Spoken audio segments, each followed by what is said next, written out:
Peut-on penser l'assimilation comme une adoption? Alors, c'est la thèse que propose Christian Flavigny, qui vient de publier à l'Institut Thomas More une étude, je cite de mémoire le titre, L'assimilation, une richesse pour l'immigration en France. Et il propose de penser l'assimilation sous le signe de l'adoption, justement. Il dit qu'est-ce que c'est l'adoption? C'est intégrer une figure étrangère dans une famille pour faire en sorte qu'ils se sentent absolument de cette famille, qu'ils ne s'en sentent pas comme un membre différent, un membre extérieur, un membre pas tout à fait de la famille, même s'il l'est quand même. Non, le propre de l'adoption, c'est tu seras mon fils comme tous mes autres fils, et on va oublier la différence généalogique pour pleinement t'inscrire dans la généalogie familiale. Donc il propose de penser, dans cette étude de la Fondation Thomas More, de l'Institut Thomas More, dis-je, l'assimilation sur le mode de l'adoption. Alors, je résume son propos et ça vaut la peine d'aller la lire sur le site de l'Institut. Globalement, il nous dit qu'il y a deux modèles d'adoption possibles. Il y a l'adoption à la française qui consiste à greffer un membre. Quand on greffe un membre, la vocation, c'est de pleinement, je dirais, appartenir au corps nouveau où on est greffé.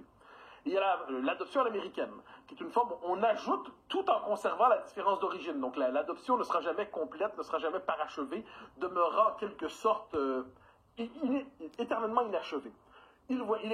Pour lui, il inscrit ça dans des matrices religieuses différentes entre le monde nord-américain et le monde du catholicisme français.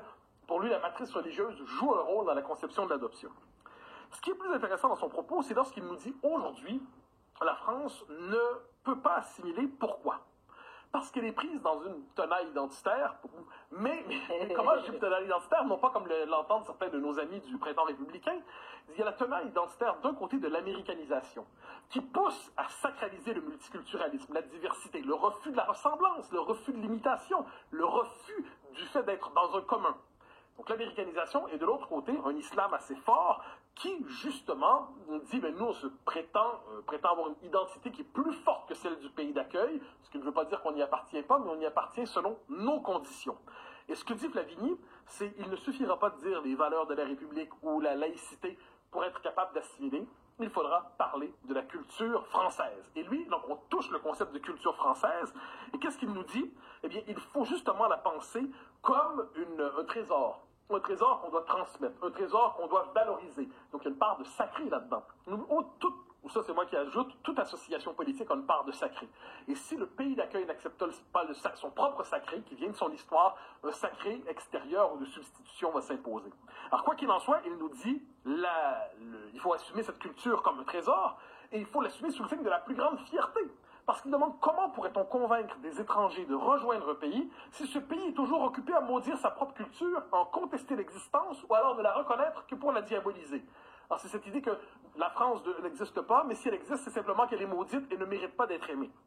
Et sa conclusion, ça consiste à dire qu'il faut penser de l'assimilation, non pas justement il propose soit le modèle diversitaire américain, qui veut une forme de juxtaposition de communauté, puis qui pense toute assimilation comme une violence faite aux immigrés.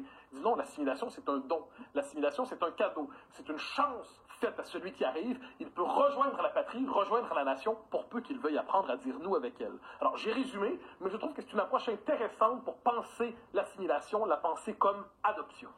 Alors est-ce que